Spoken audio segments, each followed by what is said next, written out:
ating Panginoon Diyos po ay Diyos ng pag-ibig. The God of love, the God of understanding, the God of forgiveness, the God of healing and miracle. Nasa kanya na po lahat. Wala na po tayong hahanapin pa sa Diyos na ating nakilala, sinasamba, pinaglilingkuran.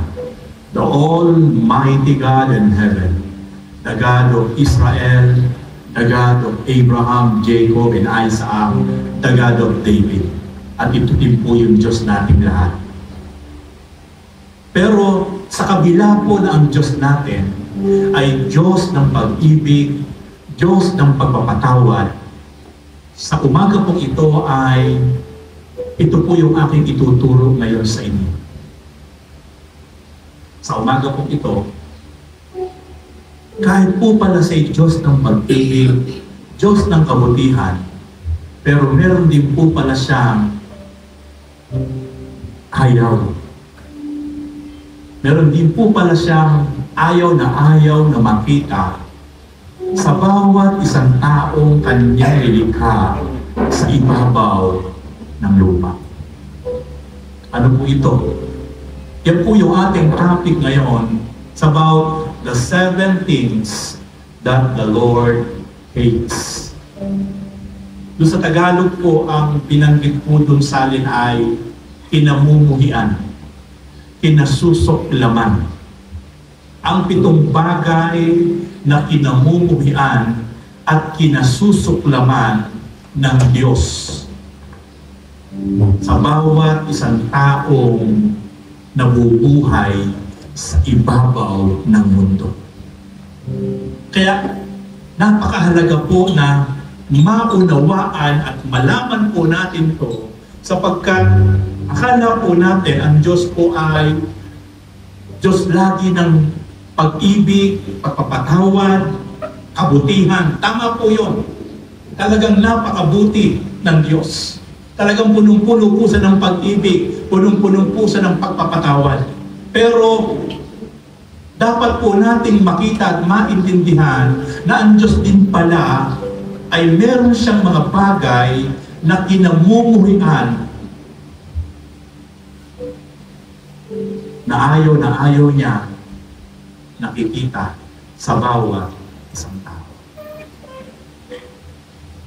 Kung tayo po mga kapatid, kahit gaano po kabait, kahit gaano po kapasensyoso ang bawat isa sa atin, pero darating at darating na napupuno rin po ang isang taong napakabait. Sabi nga po, mas masamang magalit ang mga taong mabait. Kasi kapag napuno mo ang isang taong mabait, naku po, yung po na natatakot. Kasi sa sobrang bait ng isang tao, pagkatapos nasagad siya, napuno siya, yung po na natatakot sa isang taong napakabait, pero dumating sa punto na siya po ay nasagad. The same thing with our God. Kahit napakabait, sobra ang Diyos. Pero meron din po pala siyang kinamumuhian na ayaw niyang makita sa bawat isang tao. Handa na ba kayo mga kapatid? Ilan niyo po? Mula po sa Bible, atin pong basahin ang binabanggit ng Bible sa aklat po ng Kawikaan chapter 6, verse 16 to verse 19. Ito po ang sinasabi ng Bible patungkol sa ating Diyos. Ano po ang sabi? Ang kinamumuhian ni Yahweh ay 7 bagay. Meron pong 7 bagay na kinamumuhian ang Diyos. Pag sinabi pong kinamumuhian, mas matindi po yung salita pong galit. Kasi po yung ibig sabihin ng kinamumuhian, talagang grabe po yung nararamdaman niya na anger sa kanyang damdamin. Ang ginamit po dyan na sali sa Tagalog, kinamumuhian ni Yahweh ay 7 bagay. Ano po yun? Mga bagay na kanyang kinasusuklaman. Yung po sa sumunod, kinasusuklaman. Ibig sabihin, talagang kapag ganito po ang nakita niya sa isang tao, kinamumuhian niya, kinasusuklaman niya. Ito po ay maging aware po tayo ngayon sa ating pong pag-aaralan kasi po napakahirap na isang araw yung kinamumuhian at kinasusuklaman ng Diyos na makita niya sa isang tao ay isang araw nakikita yan ng Diyos sa atin. Ano po yun? Sa verse 17, number 1, kapalaluan. Number 2, kasinungalingan. At mga pumapatay sa walang kasalanan. Verse 18, pusong sa kapwa'y walang mabuting isipan. Mga paang ubod-tulin sa landas ng kasamaan. And then last verse, saksing sinungaling, mapagbulid ng buhangin, pag-awayin ang kapwa, laging gusto niyang gawin. Yan po yung mga kinamumuhian at ayaw ng Diyos na makikita niya sa bawat isang tao sa ibabaw ng lupa. Kaya mga kapatid, ito po ay isang paalala po sa atin lahat. Kung gusto po natin na tayo daludan ng Diyos, kung gusto po natin tayo ay samahan ng Diyos, kung gusto po natin tayo talaga ay pinamumunahan ng Diyos, yan po mga bagay na yan ang ayaw ng Diyos sa atin. Kung gusto mong lagi kang ginagabayan ng Diyos, kung gusto mong lagi kang iniingatan ng Diyos, kung gusto mong lagi kang sinasamahan ng Diyos, kung gusto mong lagi kang sa lahat ng ginagawa mo ay nandun ang guidance and protection ng Diyos. Kapatid, itong pitong bagay na ito ang dapat natin iwasan na maranasan sa ating mga sarili. Unang-una, na ayaw ng Diyos. Nasabi nga po ay kinamumuhian niya, kinasusuklaman niya, na ito ay makita sa bawat isang tao nilikha niya. Number 1, tinatawag na pride. Kapalaluan o pagmamalaki. Maraming tao nagsimula sa kapakumbabaan. Pero nung may narating sa buhay, nung nagtatagumpay na sa buhay, unti-unti po nagkaroon ng pride. Nagkaroon ng pagmamalaki. Yun ang ayaw ng Diyos.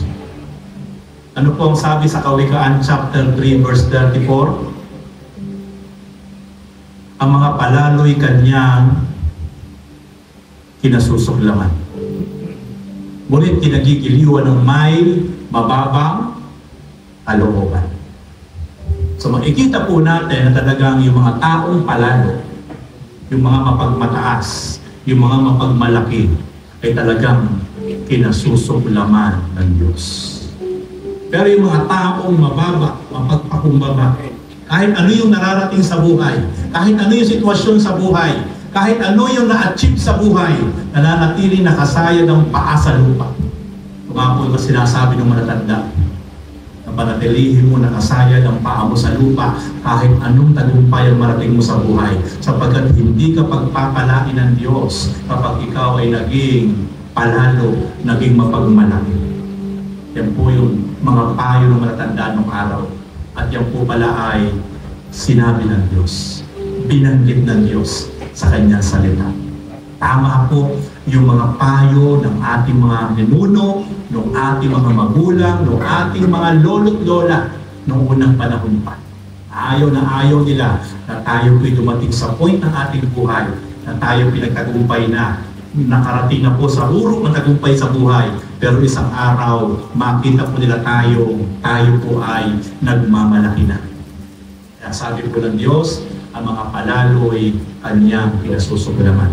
Ngunit, ang kinagigiliwan ay may mababang kalooban. Gusto niyo po bang pagiliwan ng Diyos? Manatili po tayo maging humble. ay ano po yung ating narating sa buhay. Manatili lang po tayong humble. Sapagkat lalo po tayong agigiliwan ng Diyos. Pag po natin ipagmalaki na tayo po ay degree holder, napakarami po nating natapos sa sekular na pag-aaral, at parang dumating sa point na kapag tayo po ay napakagaling na, napakatalino at napakamatagumpay sa buhay, dumating sa point na tayo po ay magmalaki na. Yun po ang ayaw ng Diyos. Sabi po ng Lord sa Santiago chapter 4 verse 10, ang nagmamataas ay ibabagsak ng Diyos. Pero yung nagpapakumbaba ay itataas ng Diyos. Kaya makikita po rin talaga biblical at talagang ayaw ng Diyos sa mga taong mapagmalaki. May pride. Alam niyo, minsan po yung pride, minsan simple lang po eh. Yung po bang may mga tao na mali na, may mali nang nagawa, pero pinangangaralan mo, ayaw po sumunod. Galit pa po doon sa nangangaral. Yung po ay pride po yun.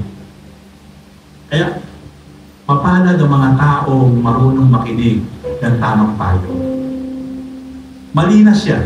Tinuturuan mo ng tama, pinapayuhan mo.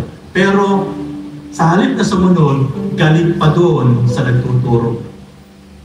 Ang tawag po doon, pride. Yun po yung mga simpleng kahulugan ng pride na ayaw kong tinuturuan, ayaw kong sinusuheto. Gusto niya kung ano yung gusto niya gagawin niya. Walang po pwedeng makialam sa kanya. Walang po pwedeng magturo sa kanya. Pride po ang tawag po. Kaya sabi po ng Bible, mapalad ang mga taong marunong makinig at sumunod ng tamang payo. Pero mapapahamak ang mga taong hindi marunong makinig ng tamang payo. Kaya mga kapatid, ito po ang kauna-unahan na kinamumuhian ng Diyos. Alabitin mo yung sarili mo kapatid. Sarili mo kapatid. Nagaling mo na yung pride. Kung meron man. Nagaling po natin yung pride. Kapag tayo tinuturuan, itinutuwid, magpasalamat ka sa tao na tutuwid sa atin. Kasi papalad ang mga tao na merong nagtutuwid. Kasi pag wala na nagtutuwid sa'yo, wala na nagpapayo sa'yo, wala nang nangangaral sa'yo, ako po, ang dulo po ng buhay ng isang tao, wala na nagtutuwid, wala na po nagpapayo, kapahamakan na. Kapahamakan ang dulo. Kaya lang, sa isang taong may pride, ayaw niya na may nagtutuwid, may nangangaral, may nagpapayo sa kanya. Ako po nagpapasalamat sapagkat meron po akong asawa na kapag meron po ako mga nasabi na hindi maganda, katapos ko pong mangaral, yung po asawa ko ang nagpapaalala sa akin. Ang parang hindi maganda yung nasabi niya. Naisip-isip po tama yung asawa. Pag meron akong mga nagagawa na parang nagkakamali ako, andyan po yung asawa ko lagi sapagkat siya po yung lagi nakabantay sa akin. At kahit ako yung pastor niya, pinakikinggan ko yung kanyang mga side comment na parang mali ako. Hindi ko po yun binabaliwala. Ako'y nagpapasalamat sapagkat meron po akong asawa na nakabantay sa akin sa bawat maling nagagawa, aksidente nagagawa, nasasabi na mali, yung pong asawa ko lagi nagpapaalala po sa akin. Kaya ako po ay nagpapasalamat sa Panginoon. At kapag siya po ay nagsabi sa akin ng gano'n, pinakikinggan ko po yun. Talagang sinusunod ko po yun. Kasi nga po, sabi nga ng Bible, mapalad ang mga taong marunong makinig ng tamang payo. Hindi ka mapapahamak. Isipin niyo po, si Gloria Macapagal Arroyo na ating naging presidente. Siya po ang isa sa presidente ng ating bansa na nung siya naging presidente, ang dami po niyang advisor. Siya po ang pinakamaraming naging advisor during that time na siya po ay Pangulo ng ating bansa. Ano po ibig sabihin? Kasi po kahit napakagaling niya, kahit napakatalino niya, pero kapag nakabantay yung mga advisor niya, sasabihin sa kagad, tuturuan sa kagad, malamang lahat ng gagawin mo matama. Basta makikinig ka lang sa mga tamang advisor. Eh mga kapatid, napakahalaga po sa buhay ng bawat isa po sa atin na meron po tayong mga advisor sa ating buhay. Mismo matalinong tao kumukuha ng advisor, tayo pa kaya? Kaya lang sa ating buhay, napakahalaga, dapat ang advisor mo ay isang tao sinasamahan ng Diyos. Kapalad ka kapatid kapag meron kang advisor, na sa lahat ng gagawin mo sa buhay, meron ka nakakatanungan para kumonsulta, una sa Diyos, pangalawa sa mga taong sinasamahan ng Diyos. At yun po yung isa pong ministeryo po mga kapatid sa inyong lahat. Narito lang po ako. Kapag kailangan niyo po ng advice, ng payo, ng counseling, narito lang po ang inyong pastor. Anytime. Pwede niyo po akong tawagan, pwede niyo po akong puntahan dito sa office para po makausap niyo, para po kapagpayuhan kayo, para po humingi kayo ng advice. At yan po ang isang ministeryo. Nagalakan ko po na ako po ay makapag-ministeryo sa inyo in terms of counseling. Sapagkat napakahalaga po sa buhay natin na sa lahat ng ating gagawing hakbang, desisyon, meron po tayo tamang tao na napagtatanungan kung tama ba yung ating ginagawa. Kaya mga kapatid, sapagkat ayaw ng Diyos na dumating sa point ng buhay natin na tayo po ay nagiging mapagmalaki na. Ayaw na po natin tinuturuan, ayaw na po natin tayo ay ginagayad, sapagkat ang pakiramdam po natin, magaling tayo, mahusay, matalino, lahat ng bagay, alam na po natin, kapatid, dumating sa point ng buhay mo yan, may kakamali ka. Yung po sa example, kapag tayo po naglalaro po ng chess, mas matalas po ang mata ng nero. Kahit gaano ka kagaling, may tamang move, pero hindi mo nakikita, pero yung nanonood sa atin, alam na alam kung ano yung tamang move. Bakit po ganon? Kasi kapag ikaw ang nakasalang doon sa talagang laro, nape-pressure ka, pero yung nanonood, relax lang, kitang-kita niya both side yung tamang move. Ganon din po sa ating buhay. Kapag tayo po nakasalang sa realidad ng buhay, minsan nalilito po tayo, minsan nape-pressure po tayo. Pero humingi ka ng payo sa isang tao, sinasamahan ng Diyos. Kitang-kita niya po ang sitwasyon at alam na alam niya kung ano ang dapat natin gawin. Kaya napakahalaga po mga kapatid sa buhay ng isang tao na meron tayong advisor.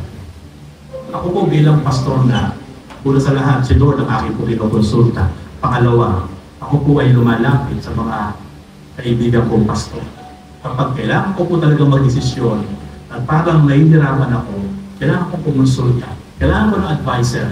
At pagkatapos kong pumunta sa aking mga kaibigang pastor, mas smooth, mas maliwanag yung nakikita kong direksyon. Yun ang kagandahan kapag marunong tayo makinig sa tamang tao na sinasamahan ng Diyos kung ano yung mga dapat nating gawin. Kapagkat napakahirap na dumating sa point ng buhay natin na hindi na po tayo marunong makinig kahit sa Diyos, atin na pong binabaliwala ang kalooban ng Diyos. Yun po ang nakalulungkot. Kapahamakan na po ang dulo nun. Kasi nga po, nagiging mapagmalaki na tayo, nagiging mayabang na tayo, nagiging ma-pride na tayo. Mga kalalakihan, lahat ng may asawa dito, di komot lalaki po tayo, laging tayo po dapat ang tama sa pamilya. Sinabi ko po sa inyo bilang pastor, kahit ako'y lalaki, padre di pamilya, minsan po, pakikinggan natin yung ating mga may bahay. Mas alam nila minsan, mas nakikita nila minsan kung ano yung dapat gawin o para sa atin. Kapag alam mo naman po, sarili mo po yun, kapag tama yung sinasabi ng asawa mo, minsan kasi pride na lang Parang wag mo akong turuan, wag mo akong pakinggan, alam ko gagawin ko. Pride na po yun. Alam mo nang mali, ipipilit mo pa. Binabaliwala mo yung asawa mo, pride po tawag doon. Kahit po tayo dapat ang masunod, kahit po tayo dapat ang final decision sa tahanan, pero kapag alam nating may punto yung asawa natin, dapat sumunod po tayo. Kaya nandyan po ang asawa ko sa harapan. Alam niya po, kapag meron siyang sinasabi, alam kong may punto yung sinasabi niya, sinusunod ko po siya. Kasi po yung tamang gawin po natin. Kasi minsan ay, hindi na natin minsan nagiging alam yung ating mga dapat desisyon. Na nape-pressure tayo, nai-stress tayo, pero minsan po yung mga asawa natin, napagpapayuhan tayo ng tama. Yun po yung maganda sa isang tao na marunong makinig ng tamang payo. Especially, meron kang mga tao na pinupuntahan, kinakausap, na alam mong sinasamahan ng Diyos, na alam mong mas makakukuha ka ng tamang payo, yun po ang napakaganda. Hindi tayo magkakamali ng desisyon sa buhay. Sapagkat alam niyo po ba, napakahirap na tayo po'y makapagdesisyon ng isang maling desisyon sapagkat sa bandang huli, lahat yung lahat ng dulot ng maling desisyon, napakahirap na po kapag naranasan natin yung bunga nun. Sa buhay ko po bilang isang negosyante, napakahirap po. Ang dami ko pong sinuong na mga maling desisyon nung ako po ay nagninegosyo. Napakalakas po kasi ng loob ko sa pagninegosyo.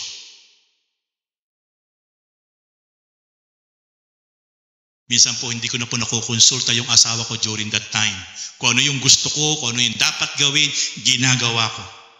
Kaya po yung mga maling desisyon sa buhay ko po nung ako pinagnegosyo, nung sinusuong ko na po yung mga consequence, ang bigat. Kasi nga po yun, bunga ng lahat ng maling desisyon ko during that time nung ako po ay nagninegosyo pa. At wala pa po kasi ako dun tamang focus sa Panginoon. Ang gusto ko po talaga noon ay yumaman. Kaya napakabilis po ng mga desisyon ko na talagang puro lakas ng loob. Kaya kung ilang taon ko po yun, binata ang consequence sa mga maling desisyon na ginagawa ko sa aking buhay. At lahat po yun ay naging lesson sa aking buhay. Kaya po ngayon, napakaingat ko sa lahat ng aking ginagawang desisyon.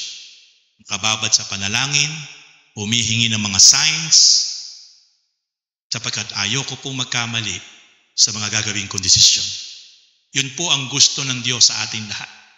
Na tayo po ay maging masunurin, maging mapagbantay sa ating mga sarili at sa lahat ng ating gagawin. Ano ba ang katangian ng isang taong palalo? Bibigyan ko po kayo ng example.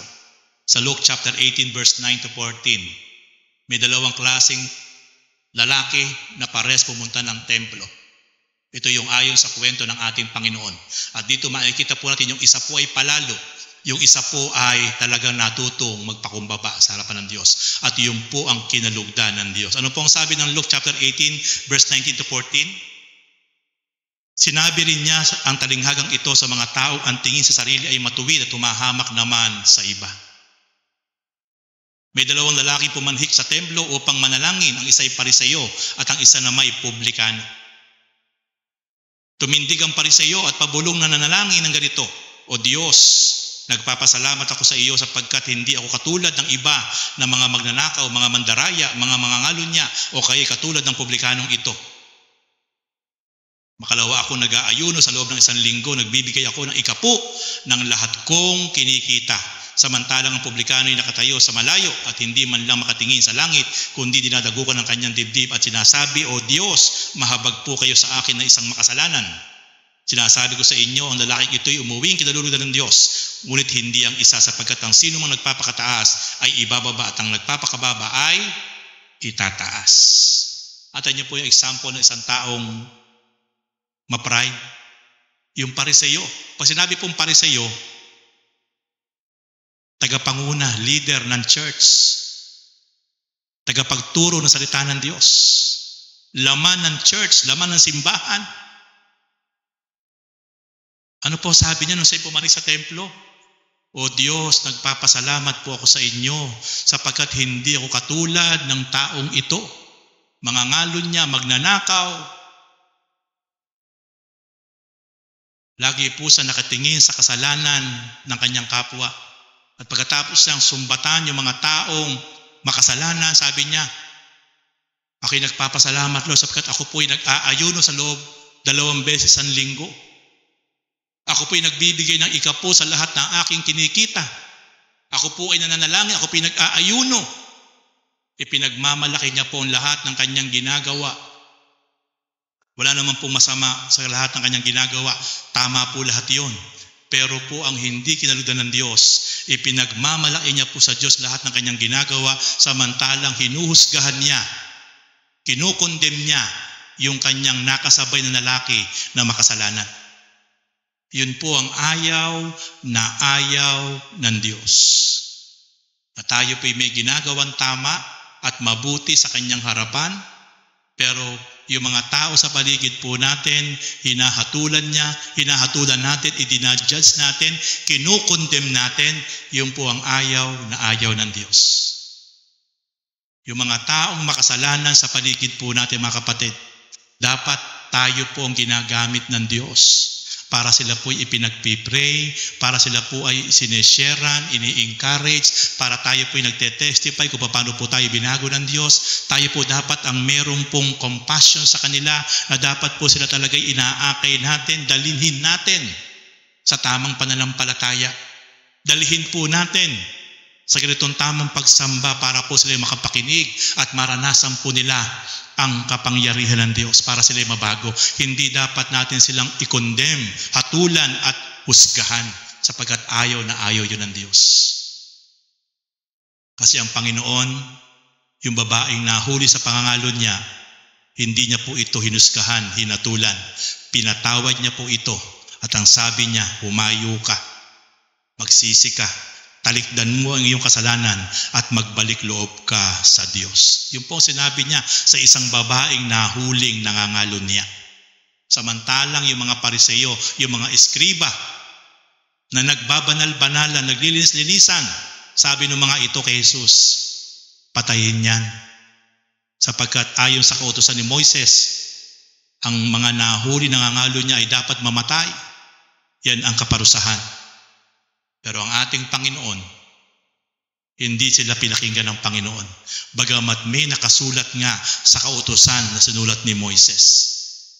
Sabi ng Panginoon, kung sino sa inyo ang hindi nagkakasala, siya ang unang dumampot ng bato sa babaeng iyan na sinasabi niyong nahuling nangangalon niya, batuhin niyo kung kayo'y hindi nagkakasala. Wala po nakadampot ng bato sapagkat aminado sila, lahat sila'y nagkakasala. Sabi ng Panginoon, wala bang bumato sa iyo, babae? Kung gayon, magsisi ka, magbalik loob ka sa Diyos. Huwag ka nang magkasala. Binigyan niya po ng second chance yung babae na marumi sa harapan ng mga tao. At yung babaeng ito, alam niyo po ba nangyari? Yung babaeng ito ay naging alagad ng ating Panginoon. Tapat na sumunod sa Panginoon yung babaeng ito na si Maria Magdalena. Mga kapatid, yung mga taong nakikita po natin makasalanan, ang kailangan lang po nun, maibahagi natin ang pag-ibig ng Diyos at pagpapatawad ng Diyos. Pag po yun ay nabago, matindi po ang gagawing paglilingkod nun sa Diyos. Kaya mga kapatid, sa oras na ito, makita po natin na talagang ayaw na ayaw ng Diyos yung mga taong ma-pride, mapagmalaki, mapagmataas. Pangalawa, lying tongue. Ito yung mga taong sinungaling. Minsan po, maraming tao nasasanay po sa mga simpleng pagsisinungaling. Pero yan na po ang pasimula kapag ang isang tao nasasari na po sa mga simpleng pagsisinungaling. Papalaki na po yan, palala na po ng palala. Kaya, wag po nating sanayin ang ating mga sarili sa mga simpleng kasinungalingan. Sapagkat ang ikalawang kinamumuhian ng Diyos ay yung mga taong sinungaling. Ano po ang sabi ng Bible sa Zacarias chapter 8 verse 17? Huwag kayong magbabalak ng masama sa inyong kapwa at huwag magsisinungaling, pagkat galit ako sa mga sinungaling, marahas at mapang-api. Mga taong marahas, mga taong mapang-api, mga taong sinungaling, sabi ng Diyos, galit siya sa mga taong sinungaling. Kaya mga kapatid, dapat lagi lang pong totoo yung ating sinasabi. Dapat lagi lang pong sakto yung ating sinasabi, sapagkat wag na wag po tayong magdadagdag o magbabawas sa ating mga sinasabi, sapagkat kinamumuhian, galit ang Diyos sa mga taong sinungaling. Sino po ba ang ama ng kasinungalingan? During that time, ang ating Panginoon ay pinagkakaisahan, ini-interrogate ng mga Pariseyo, ng mga eskriba, nagagalit sila sa ating Panginoon Jesucristo, sa kanyang aral, sa kanyang ipinapahayag. Pero ano po ang sabi ng Panginoon sa John chapter 8, verse 44? Sabi po ng Panginoon sa kanila, na mga tagapagturo ng kautusan, sabi ni Jesus, ang diablo ang inyong ama. At kung ano ang gusto niya, iyon ang inyong ginagawa. Siya'y mamamatay tao na sa pasimula pa. At kalaban ng katotohanan at di matagpuan sa kanya ang katotohanan. Kahit kailan, kung siya'y nagsisinungaling, likas na ito sa kanya, sapagkat siya'y sinungaling at ama ng kasinungalingan. Sino po yung ama ng kasinungalingan? Si Satanas. Kaya ang bawat isang taong buhay na po niya ang magsinungaling, ang kanyang ama ay walang iba kundi ang diablo. At ang mga sinungaling ay kinamumuhian ng Diyos. Ang isang taong kinamumuhian ng Diyos, ang isang taong nasusuklaman Diyos sa kanya, sapagkat siya'y sinungaling, titiyain ko po sa inyo, mga taong iyan ay hindi mararanasan ang pagsama ng Diyos, sapagkat siya ay sinungaling. At likas na sa kanya ang kasinungalingan. Kaya mga kapatid, kung gusto po nating malugod ang Diyos sa atin, kung gusto po nating samahan tayo ng Diyos, kung gusto po natin tayo ay pagpalain ng Diyos, yung kasinungalingan ay atin na pong iwaksi sa ating mga buhay. Pakanasain po natin sa lahat ng ating sasabihin ay pawang totoo at pawang katotohanan lamang. Sapagkat ayaw na ayaw ng Diyos. Kung merong ayaw ang Diyos, ang ikalawang ayaw niya ay ang mga taong namumuhay sa kasinungalingan. Ikatlo, na ayaw ng Diyos, kinamumuhian ng Diyos, kills innocent people. Yung mga taong pumapatay na wala namang kasalanan. So ibig sabihin, meron talagang mga taong binigyan ng authority ng Diyos. Ito yung ating mga kapulisan, ito yung ating mga sundalo na meron silang authority na pumatay sa mga taong gumagawa ng masama. Pero kapag ang tao'y pumapatay sa mga inosenteng tao na wala namang kasalanan, kinamumuhian ng Diyos yung mga taong gumagawa niyan.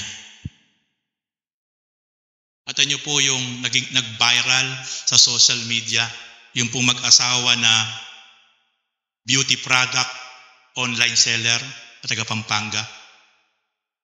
At ang nagpapatay sa kanila, yung kanilang kumpare at kumare.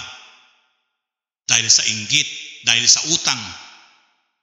Sipin mo yun, kaibigan mo, tinulungan mo, nagkautang sila, na ayon po sa nag-iimbestiga ay nakita po na halos kulang 30 milyon ang utang ng mag-asawa. At ito pong pinapatay ay halos pinaka number 1 dealer ng isang beauty product sa buong Pilipinas. Sila po yung pangalawa. O dahil po sa inggit, dahil sa utang, nag-hire po ng mga hired killer, pinapatay po yung mag-asawa. Ala naman pong matinding kasalanan. Pero nagawa po nila yon. Alam niyo po ba, yan po ang ayaw na ayaw ng Diyos. Na yung magpapapatay ka, papatay ka sa isang taong wala namang ginagawang masama. Kahit niya may ginawang masama sa iyo, hindi mo dapat gawin yon. Pero sabi ng Diyos, galit siya sa mga taong gumagawa niyan. Ano po ang sabi ng awit 5:6? Pinupuksa mo, Yahweh, ang mga sinungaling. Tignan niyo po, kasama na naman po yung mga sinungaling dito. Galit ka sa mamamatay tao at mga mapanglamang. Tatlo po yung tinukoy dyan sa awit 5:6. Pinupuksa ng Diyos ang mga taong sinungaling. Galit siya sa mga mamamatay tao at mga mapanglamang. Yan po ang isang pangit na ugali ng maraming tao, yung mapanglamang. Ayaw pong lumaban ng parehas. Madaya, mapanlamang. Sinungaling, mamamatay tao. Ayaw na ayaw po ng Diyos yan. Kaya mga kapatid, tayo po dito sa pamilya ng Jesus Christ, the freedom and highly favor, wag niyo po yan pakakaasamin yung mga pangit na katangiang iyan sapagkat para tayo'y patuloy na samahan ng Diyos. Kapag kasama po natin ng Diyos, magugulat ka, mamamangha ka. Sa lahat ng gagawin mo, patuloy po ang Diyos ang magbubukas ng maraming opportunities at idadaloy sa iyo ang biyaya at pagpapala at pinakamataas na pabor sapagkat kinalulugdan ka ng Diyos. Pero kapag ikaw po, yung mga katangiang iyan ay nasa iyo, titiyan ko po sa iyo kapatid, mararanasan po ng isang tao ang galit, ang puot at pagkamuhi ng Diyos at hindi mo mararanasan ng tunay na isang buhay na ganap at kasiyasiya. Ika-4, thinking about wicked plans. Ito yung mga taong walang mabuting bagay na iniisip sa kanyang kapwa. Laging pangit ang iniisip sa kanyang kapwa. Yan po yung ayaw na ayaw ng Diyos. At nakatatakot po na kasama po yan. Kaya mahirap pong humanap talaga ng tunay na kasama, tunay pong kaibigan, sapagkat minsan po may mga kasama ka, nakangiti sa iyo, pero ngingiti-ngiti, pero lagi po ang iniisip niya ay pangit. At yan po ang ayaw na ayaw ng Diyos. Na merong mga taong walang mabuting iniisip sa kanyang kapwa, sa kanyang kasama. Napakahirap pong kasama niyan. Kapag nakatagpo po tayo ng isang taong ganyan, nakasama mo, hadlang po yan sa tagumpay, sapagkat wala yang gagawin na mabuti sa iyo. Yung mga taong yan po yung pangkaraniwang mga inggitero at inggitera. Yung mga inggitero at inggitera, sila po yung gagawa ng paraan para hindi ka magtagumpay sa buhay. Siya po yung gagawa ng paraan para ikaw ay bumagsak at para ikaw ay masira. Sapagkat lahat ng paplanuhin niyan sa iyo ay pawang ikababagsak mo at pangit. Kaya mapalad po tayo para po tayo nakatagpo ng ginto. Pag tayo pinagkaroon ng isang tunay na kaibigan, tunay na kasama, na kahit nakatalikod ka, ay pinagtatanggol ka. Kahit walang-wala ka na, bagsak ka na, pero nanatili siyang nandyan sa tabi mo at ikaw ay sinasamahan at tinutulungan. Yun po yung hanapin nyo, yun po yung ipag-pray nyo sa Panginoon. Ang tunay pong kaibigan ay kasama mo sa hirap at ginhawa. Ang tunay pong kasama at kaibigan ay kasama mo sa panahon na ikay ibinabagsak ng marami, sa panahon na ikay pinagchichismisan ng marami, sa panahon na ikay pinagkakaisahan ng marami, pero nananatili siyang nandiyan sa tabi mo. At ikaw ay binibigyan ng lakas, katatagan, tulong, suporta. Yan po ang tunay na kaibigan. Kapatid, mapalad ka kapag meron kang ganyang kaibigan kasama. Bukod sa mahal mo sa buhay. Napakasarap ng merong tunay na kasama at kaibigan na hindi ka iiwan kahit ano ang sitwasyon mo sa buhay. Pero napakahirap para ka nag-aalaga ng ulupong kapag meron kang kasama, meron kang kaibigan na lagi palang masama ang plano sa buhay mo. Lagi pala siya ang nagki-create ng mga bagay para bumagsak ka, para hindi ka magtagumpay. At yan po ay kinamumuhian ng Diyos. Mga taong walang mabuting bagay na iniisip sa kaniyang kapwa. Sa church po, yan po ang pinakamahirap na kasama. Yung ngingiti-ngiti, pero wala palang mabuting iniisip para sa ikatatagumpay ng church. Mahirap po kasama yung mga ganyan. Kaya tayo po ay mag-ingat sa mga ganyang klaseng tao. At yan po ay kinamumuhian ng Diyos. Hindi po magtatagumpay yung mga taong ganyan. Ano po ang sabi ng Bible sa Zacarias chapter 8 verse 17? Huwag kayong magbabalak ng masama sa inyong kapwa at huwag magsisinungaling. Yun niyo po sabi ng Diyos sa kanyang salita, huwag kayong magbabalak, huwag kayong magpaplano ng masama sa inyong kapwa at sinama na naman yung kasinungalingan. Pangatlo na po yan, lagi pong sama yung kasinungalingan, yung pagiging sinungaling. Talagang ayaw na ayaw ng Diyos ang pagiging sinungaling sa isang tao. Ayaw na ayaw din po niya tayo lagi nagpaplano ng masama sa ating kapwa, sa ating kasama. Kung meron tayong pinaplano mga kapatid maganda, magplano ka ng maganda sa kasama mo, sa kapwa mo. Yan ang gusto ng Panginoon. At bibihira po yung mga taong ganyan, na siya po yung nagli-lead, siya po yung nangunguna. O tara, dito tayo. Meron tayong gagawin na maganda, meron tayong paplanuhin. Ito gagawin natin to. Bihira po yung ganung mga tao. Pero yung nagpaplano po ng masama, yan po lagi yung madalas. Magmi-meeting, mag-uusap-usap, ito yung gagawin natin. Yan po yung ayaw na ayaw ng Diyos. Yung mga taong walang mabuting bagay na iniisip sa kaniyang kapwa. Tingnan nyo nga po yun yung katabi. Tanawin nyo nga po ng eye to eye. Ano sa tingin nyo katabi nyo na yan? Pinagpaplanuhan ba kayo ng masama o mabuti? Mabuti. Dapat yung mga katabing nyo yan, laging mabuti ang ginagawang plano sa inyo. Kasi kapag laging mabuti ang ginagawang plano sa inyo, nung katabi nyo na yan, kalulugdan niya ng Panginoon. Amen? Pagpapalain niya ng Panginoon. Kaya ngayon alam nyo na, kapag yung inyong katabi, yung inyong kapwa, ay walang sinasabing maganda sa ibang tao, at lagi sa iyo sinasabi yan, mag-isip ka na. Bakit? Kasi isang araw, ikaw ang topic niyan sa iba. Amen. Ako, ganun po ako kapag tahimik lang ako. Pero kapag yung mga tao nakakausap ko, ang ikinukwento ay laging maganda patungkol sa ibang tao, maganda ang puso ng taong ito. Kasi baka isang araw darating, ikaw naman ang topic niya sa ibang tao, ikukwento ka niya ng maganda. Amen? Pero pag ang isang tao na kasama mo, laging pangit ang kwento sa iba at ikinukwento sa iyo, maging aware ka. Bakit? Kasi isang araw, ikaw naman ang topic niya sa ibang tao.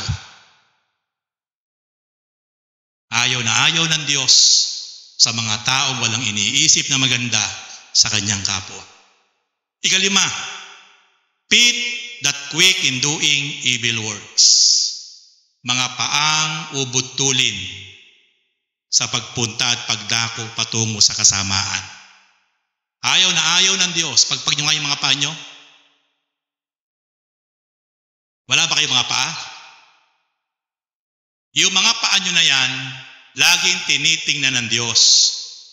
Kung saan nyo inihahakbang, kung saan nyo dinadala ang inyong sarili sa pamamagitan ng inyong mga paa.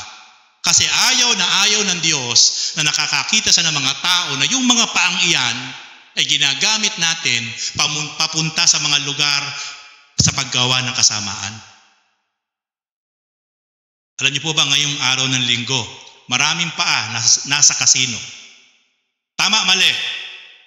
Maraming paa ngayon araw ng linggo nasa nightclub. Maraming paa ngayon nando sa tong-itan, nasa bingguhan. Maraming paa ngayon nasa sabungan. Pero mapalad kayo, yung paa nyo na yan, dinala nyo sa lugar ng pagsamba sa templo ng Panginoon. Ayaw ng Diyos ang mga paa natin ay ating dinadala sa mga lugar ng kasalanan at kasamaan. Ang gustong-gustong makita ng Diyos, yung ating mga paang ito ay ginagamit natin patungkol sa kaniyang nais at kalooban. Tingnan niyo po, ako po ang isa sa pinakamagandang tanawin sa paningin ng Diyos. Habang siya'y nakaupo sa trono ng kalangitan, pinagmamasdan niya ang lahat ng tao sa buong mundo. Ngayon, habang pinagmamasdan niya ang mga tao sa buong mundo, sa lahat ng sulok ng mundo, saan man naroon, ano po yung pinakamagandang tanawin sa kanyang paningin sa mga taong ito? Tignan niyo po, ang sabi po ng Diyos sa kanyang salita, sa Isaiah 52 verse 7, magmula sa bundok o kay gandang masdan, na sugong dumarating upang ipahayag ang magandang balita ng kapayapaan. Ipapahayag niya ang tagumpay at sasabihin, Sayon, ang Diyos mo ay hari. So makikita po natin, saan mang panig ng mundo o saan mang panig ng sulok ng daigdig o kahit mula sa mga bulubundukin, pinagmamasdan ng Diyos mula sa kalangitan ang kanyang mga tapat na mga anak na may dalang mabuting balita, may dalang salita ng Diyos na ipinangangaral, ibinabahagi ang kabutihan, pag-ibig, kaligtasan, tagumpay, at ipinapahayag ang Diyos ay napakabuti at bumabago ng maraming buhay. Ito po ang pinakamaganda na tanawin sa harapan ng Diyos mula sa kanyang kalangitan, sa kanyang trono, na ang mga taong ito ay naglalakbay saan mang panig ng daigdig, kahit sa mga pinakaliblib na lugar, mga bulubundukin, para ibahagi, para i-share ang mabuting balita ng kaligtasan na dulot ay buhay na walang hanggan. Kaya mga kapatid, ito po ang pinakamagandang tanawin sa harap ng Diyos. Na yung buhay natin ito'y walang sawa na ginagamit natin para sa maraming taong wala pang tamang relasyon sa Diyos. Na sila po ay ibinabahagi natin, isinishare natin ang ating pautoo, ikinukwento natin ang kabutihan ng Diyos. At isang araw sila po ay ating inaakay, iniimbitahan, ini-invite sa ganitong mga gawain. Ito ang gustong-gustong makita ng Diyos. Sapagkat lagana po sa ibabaw ng mundo ang mga tukso na itinanim ng dyablo. Saan po mas maraming tao paglinggo? Sa sabungan o sa church? Saan po mas marami? Sabungan. Tingnan niyo po mga sabungan pag-araw ng linggo. Punong-puno ng mga sasakyan, loob at labas. Maski po doon sa tapat ng sabungan, sa karsada po, halos punong-puno nakaparada ng sasakyan. May Kristo po doon. Yung sumihiyaw ng logis, ang mga pera po doon pinagbabalibagan.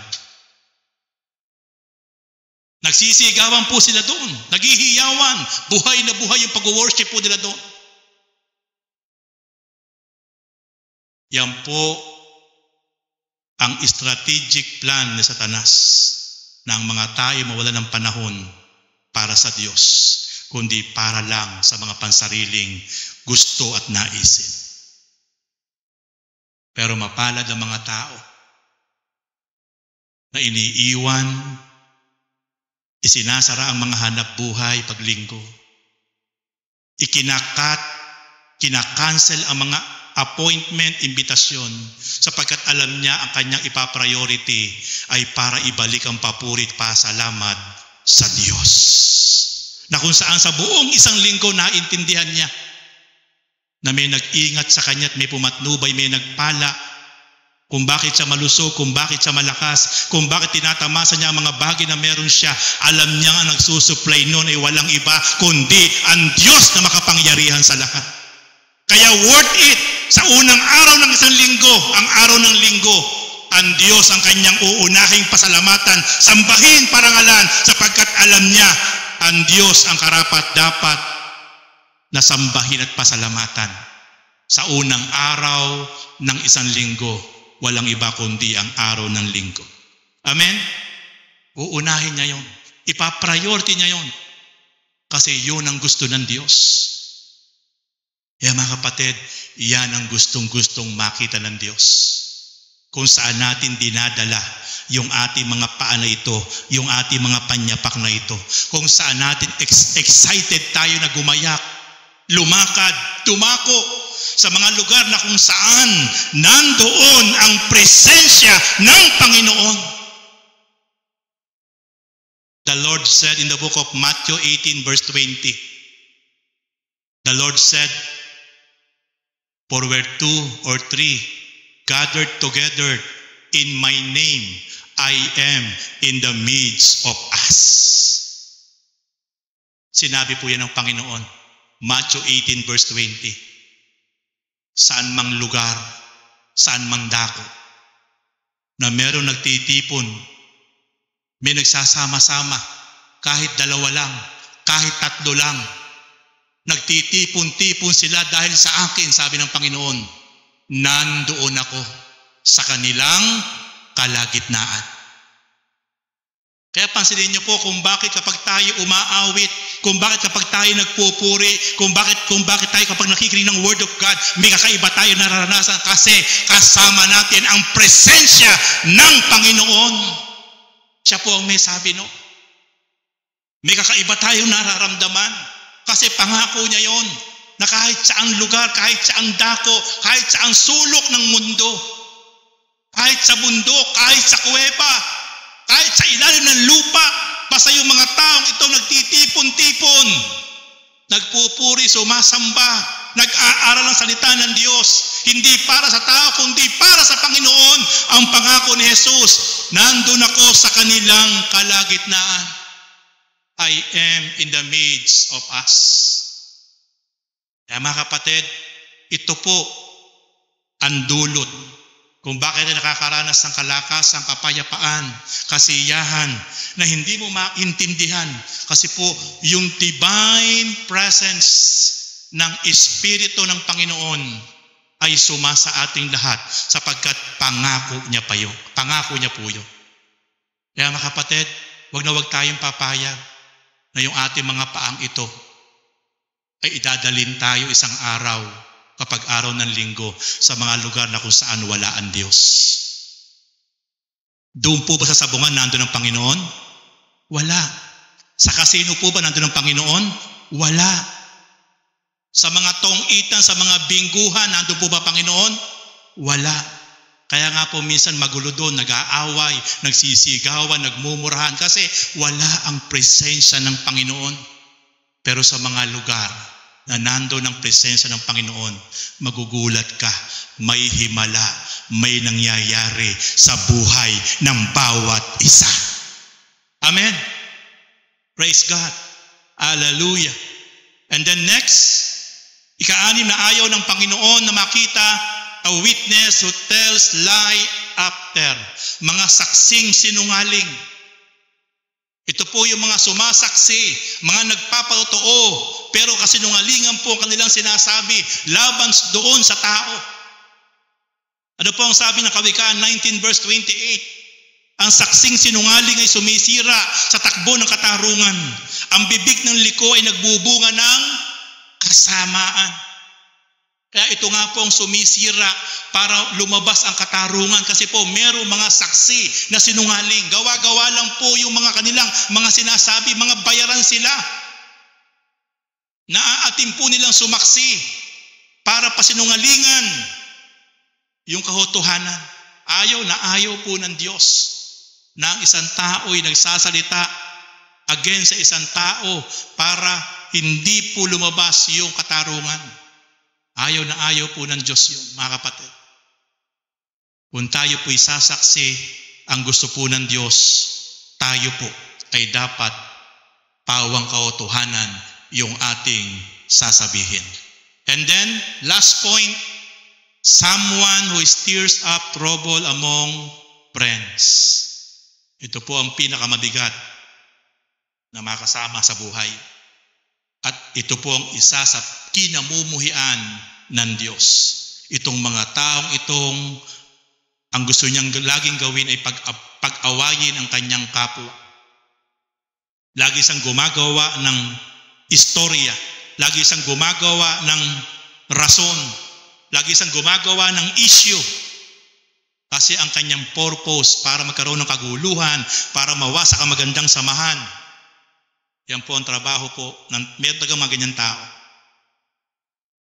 Alam niyo po kung bakit nagagawa ng taong iyan, yung wala siyang ginawa kundi manira, gumawa ng kwento, kasi yung katangian niya, masyado po siyang inggitera, seloso.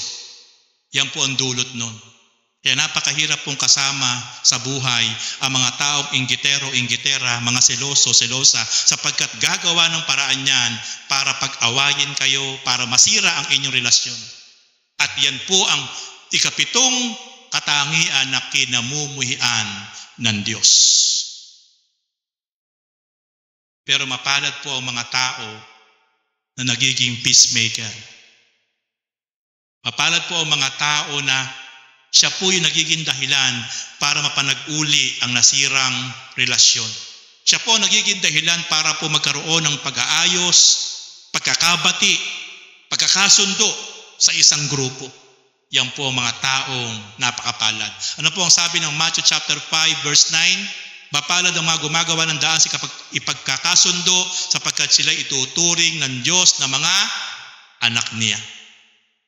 Pero yung mga taong gumagawa ng gulo, naghahatid ng mga masamang balita na mga kasinungalingan, kinamumuhian po yan ng Diyos.